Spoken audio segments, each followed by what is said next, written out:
Boubacar Traoré, enseignant vacataire au département de physique de l'université Cheikh Anta Diop de Dakar. Donc dans cette vidéo, je vais corriger un extrait d'examen d'électromagnétisme de l'année dernière, donc l'année 2018-2019. Donc dans cet exercice, on donne donc un milieu homogène, linéaire et isotope, donc caractérisé par les constantes du vide. Donc on demande de déterminer donc les équations de Maxwell dans le milieu, sachant que donc la densité volumique de charge ρ du milieu est nulle. Donc on connaît déjà donc la première équation de Maxwell, donc qui est donc Maxwell-Gauss. Donc Maxwell-Gauss est défini comme étant divergence de E égale à ρ sur epsilon 0. Mais dans l'énoncé, on nous dit que la densité volumique de charge du milieu est nulle. Donc connaissant ρ égale à 0, donc cela entraîne que divergence de E est nulle. Donc dans ce milieu, il n'y a pas de charge. Ensuite, il y a l'équation donc Maxwell-Flux. Et l'équation Maxwell-Flux est définie par divergence de B égale à 0.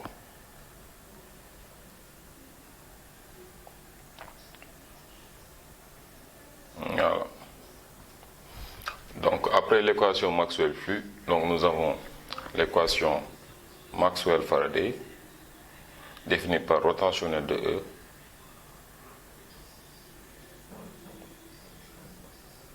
égale moins d rond de B sur d rond de T.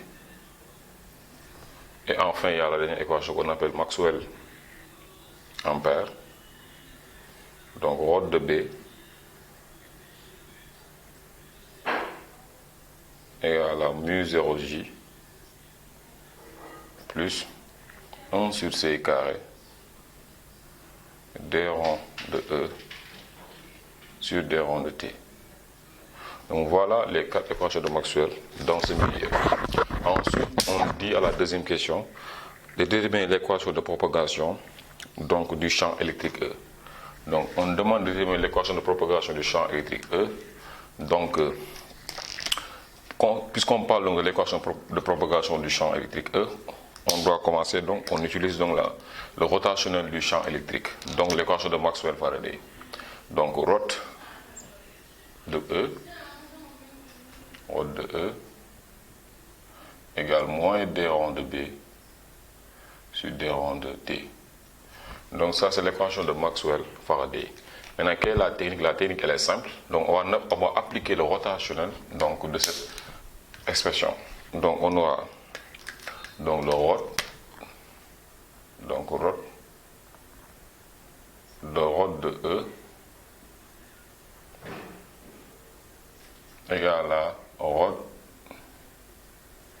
de moins d rond de B sur d rond de T. Voilà, donc rot donc égale à rot de moins d rond de B sur d rond de T. Et le rotationnel du rotationnel égale à donc au gradient de la divergence.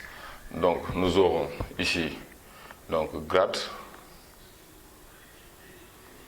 donc de div de E, donc moins le Laplacien de E. Donc ce terme est remplacé donc par gradient de divergence de E moins le Laplacien de E égale à, donc ça c'est donc moins d rond, on va faire rentrer donc le rotationnel d rond sur d rond de T de rot de B. Donc or dans l'expression nous avons rot de B. Rot de B c'est l'équation de Maxwell-Ampère donnée par mu 0J plus 1 sur C car d rond de E sur d rond de T. Donc avec ici la divergence de E égale à 0, donc div de E égale à 0. Donc on se retrouve avec moins Laplacien de E,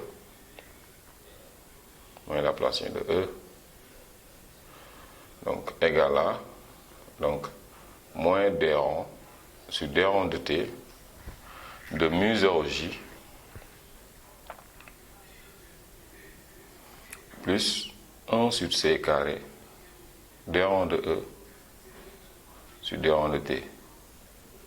Et en développant, nous aurons donc moins donc Laplacien de E égale moins mu 0 d rond de J sur d rond de T moins 1 sur C carré d rond carré de E sur d rond de T carré. Donc voilà l'expression. Donc en ramenant le moins donc Laplacien, on a donc Laplacien de E moins mu 0 d rond de J sur d rond de T moins 1 sur C carré d rond carré de E sur d rond T carré égale à 0. Donc, or d'après l'énoncé, on sait que J égale à gamma E. Donc, J égale à gamma E. Donc, on a l'équation de propagation est donnée par Laplacien de E. Donc, moins mu 0 gamma d rond de E sur d rond de T. Donc, ça c'est gamma. D rond de T. Moins 1 sur C carré. D rond carré de E sur D rond T carré égale à vecteur nul. Donc ça c'est l'équation de propagation du champ électrique. Voilà. Donc voilà ce qui a été posé donc, à la deuxième question de l'examen. Donc on va répondre à la troisième question.